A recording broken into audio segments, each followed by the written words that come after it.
Assalamu alaikum wa rahmatullahi ta'ala wa barakatuh. Ina fatan mutane sun san wata yarinya da ake cewa Aisha, mabiyan Instagram page ina. Akwai wata yarinya Aisha ya Potusko wanda iyayenta Boko Haram, lokacin yakin Boko Haram din nan iyayenta irin bomb ya tashi da su. So daga ita sai wata kanwata karama, sai mom ɗinta, sai mamanta su suka rabu rage, amma duk family din gaba ɗaya duka su sun mutu. Mamanta ma abin da ya sa ita ma bomb ɗin bai tashi da su ba, a lokacin sun kai ziyara wajen kakar Aisha, wato maman Aisha kenan. To shi yasa bomb ɗin bai tashi da su ba a lokacin. So yarinya ta samu kansa akwai wani kansa, na mace sunan kansa da yake cin kashi da naman jiki, hannunta ya girma haka. Zan sa hotonta a cikin bidiyo din nan da mutane su gane ta.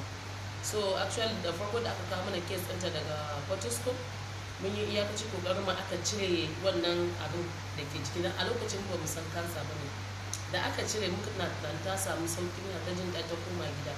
Bayan ta koma gida after some wasu lokuta haka sai aka dawo min da ita akan cewa ai abin ya dawo ya mai girma, ya fi na da girma. To da muka gani muka je muka yi bincike, aka duba saka ce ashe kansa ne yake damu yarinya. Kuma na san da yanayin kansa yake abu ne da yake cin kuɗi sosai. So we try our possible best mu ga mun nemi mata taimako, mun je mun running test, mun yi komai, mun ga an gane cewa kansa ne. Na nemo taimako daga Dangote Foundation. Dangote Foundation suka yi na'am akan cewa za su taimaka yarinya, suka ba da kuɗin jirgi da komai da komai, aka kai ta Lagos. Da aka kai ta Lagos aka ɗibi some part of the skin, aka ja kai test, aka gane sunan kansa da ke damunta. Da aka gane sunan kansa da ke damunta, aka ce to bayan after some months result daga South Africa aka kai testing, aka dawo suna Lagos. Su Dangote Foundation sun ba su gida mai kyau, har da chef da yake dafa musu abinci yake komai. Amma a lokacin kakar ce ta bi Aisha da sister da tana aiki, amma na ce da Allah ta yi hakuri ta nemi excuse a wajen aiki ta bi su, domin in sun zauna sun gane komai. Kuma Dangote Foundation dama inda suke aikin su za su haɗa ka da direba, su baka chef da zai dinga dafa maka abinci, su baka gida mai kyau da ci da sha da duk wani abu ba za ka nema ba da yardar Allah. So actually da aka zo result sai dawo, sai aka ce ai kansan da ke damun Aisha kansa da sai dai a cire hannun, domin in ba a cire hannun ba nan gaba abin da zai faru yarinyar za ta ji jiki. Muka ce to aka kira kakan Aisha, aka ce to kaka Aisha result ya fito, kuma likitoci kuma an gayyaci likita tun daga South Africa ya zo Lagos zai yi wa Aisha aikin, a zo a fara mata chemotherapy da radiology. So aka ce cire hannun Aisha za a yi, kakan ta ce ita san ba ta yadda ba. Muka yi ta ja, aka yi ta rigima, likitocin na ja, kowa yana ja, aka ce wallahi sai an yanke. Kaka Aisha ta ce wallahi in muka kuskura muka yanke wa Aisha hannunta, wallahi sai ta kai mu gaban hukuma.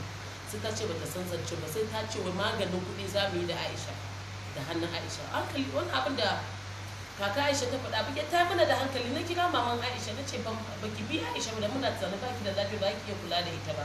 To ga abin da kaka take cewa, ta ce to mama Iman, tun da kaka ta ce ka a yanke hannun Aisha, ai ban da yanda zan yi, mama na ce ko a dawo da Aisha.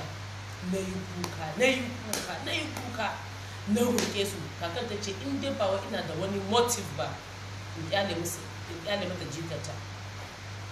Na kira su Dangote na ce to kun ji abin da yake tafiya. Suka ce su ma sun ga wulakanci da abubuwan da zage-zage da ta yi a asibiti, har ma hankalin likitoci suka gaskace tun da ya kasance haka. Ka zo ana cikin aikin ma ya ta zo ta rasa ranta, ta ce da ma can ta ƙi, da haka su ba za su iya ba. Ko da za su sai ta sa hannu a takarda, mai unguwa mai gari, elders na family ɗinsu duk sai sun sa hannu a takarda, sannan za su yadda su yi wa Aisha, za su taɓa Aisha. ba ka a zo a ɓata musu suna, a ɓata Dangote suna, su ma asibiti su a ɓata musu, su ba za su yadda ba. To na bi duk wanda ya haɗa ni da su, a wani yarima da ya haɗa da su, na bi ina ta roƙo, ina ta dan Allah da Annabi a taimaka, don Allah da Annabi a cika a dawo da Aisha. An kashe kuɗi, miliyoyin kuɗi aka kashe, an yi test, an yi menene, kuɗin jirgi, kuɗin abubuwan sun yawa. Don Allah ga lafiyar yadda kaka ta ce ai yarinya tana iya daga hannunta, tana iya ci da hannunta, tana iya daga, tana iya ci, ba sa a yanke ba. suka ce ba yanzu suke tunani ba, nan gaba suke tunani. Kakanin ta haɗa rigima ta jira ta ce in uwata da ubana ne suka haife ni, in kaza da kaza da kaza ne, Allah ya isa wai ta dinta tsunuwa. Da na ji haka sai na kira su Dangote na ce to da Allah da Allah ku ya hakuri, kuɗin da kuka kashe kun yi asara, da Allah a maida Aisha Kano. Aka maido Aisha Kano. Ana maida Aisha Kano, ta sa ta a mota Fortescue da ita da kakarta suka tafi Fortescue. Tun daga lokacin ba su sake nema na ban ma ba sake neman su ba. Sai kawai kwanaki suka fara kira suna ta roƙo wai Aisha ba ta iya bacci, ba ta iya ci, ba ta iya sha, ta shiga wani irin yanayi, ta shiga wani irin damuwa. Suka turo hoton ta rame ta bushe, yarinya ta kanjame, she's just 8-9 years old. Wanda yarinya da nake baku labarin, hankali na ya tashi. Na kira su Dangote suka ce wallahi su ma asibitin kafin suka ce wa in ta tafi wallahi ba za su je su kalli ta ba. Kakan da ce ta yadda sa hannu a takardar cewa da izinin ki da ta sa hannu a takarda ta ce in suka taba mata ya bata ya ba Allah isa.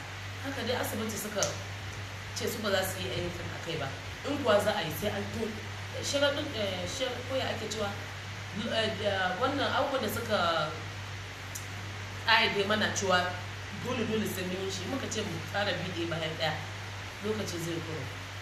Ni yanzu abin da sa na yi bidiyo ɗin ba da wani abu ne ba, yanzu iyayen sun dame ni, 'yan garin sun dame ni, kowa kira na suke, suna mun text, suna mun WhatsApp, suna DM ina, suna roƙo da Allah da Annabi, kamar ni ce nake da laifi. And I've tried my possible best in ga cewa na ce jiran yarinyar nan, to sun ki. Lokacin da nake da ƙarfi yanzu kenan, ni yanzu ba ni da ƙarfi. To yanzu ina ce in kawo yarinyar tun daga Fortescue kawo ta Aminu Kano, a lallace ba a buƙaci kuɗi ba, za a buƙaci sama da miliyan 2. Miliyan 2 ina nake da miliyan 2? Astaghfirullah Allah, na tuba. Ina zan samu miliyan 2 ko gobe ko jibi da za a yanke wa yarinyar nan hannu, sannan ta fara undergoing din chemo. Kowa ya san me ake kira chemotherapy, sai da wanda bai san me ake nufi da kansa ba. Chemotherapy din shine bala'i, shine tashi hankali.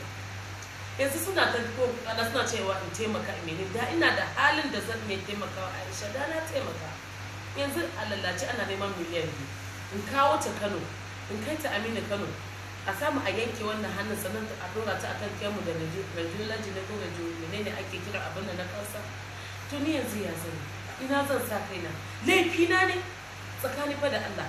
To wa'annan shine challenges din da muke samu na aikin NGO dinmu da muke yi. You can see me, I'm stressful, akwai gajiya, ya kamata in yi bacci, sun hana ni bacci, sun hana ni jin daɗin rayuwa. Ni da kaina ni ma ba lafiyar ne da ni ba isasshe. I'm just trying my possible best. Abubuwa sun min yawa. Ni yanzu da ina roƙon al'umma, in akwai wanda yake tunanin ko yana gani yana da hali da zai iya taimakawa Aisha, na roƙe su da girman Allah da Annabi su taimakawa Aisha. Duk wanda ya san cewa ko naira 1 ne ko naira 2 ne ko naira 3 ne kake da shi, in kana tunanin kana da halin da zaka iya taimaka Aisha a samu a cire. Ita yarinyar yanzu ta da tana kuka, ko a lokaci yarinyar ta kira ni, amma ba za ka yi amfani da magana karamar yarinyar ba. Ta ce mama Iman, wallahi aka cire min hannu na Allah ya isa ban yafi ba. Amma yanzu yarinyar ta dawo tana kuka, tana cewa mama Iman a taimaka mu a cire min hannu na, ina sa in yi bacci. She's just 9 years old. Wani taimaka, ni ba zan cire hannun ba, ba ni ce mai cire hannun nan ba ni ce likita ba. Dan ƙarin in kai wa likita, mun ga mun ya fito ƙwarar, mun ga mun cire abin nan ƙarin da ke ciki daga farko ya dawo, muka sake cire ƙarin zai sake dawo, wani tashi dawo ba mu san da me zai dawo ba. Kowa ya san illar kansa. Da haka ina roƙon al'umma musulmai ga baki da video na is very long, so I'm just trying to appeal to the public da duk wanda ya ga zai iya taimakawa Aisha, su yi wa Allah da manzansa, nothing is too small. A taimakawa yare nan da kwana 2-3 inda rai da lafiya, mu samu mu kai ta Aminu Kano a yi mata aiki. Na gode Ubangiji Allah saka muku da alkhairi, kuma mun gode da goya mana baya da taimaka mana da kuke yi. This is just one of the cases da muke fama da shi wallahi.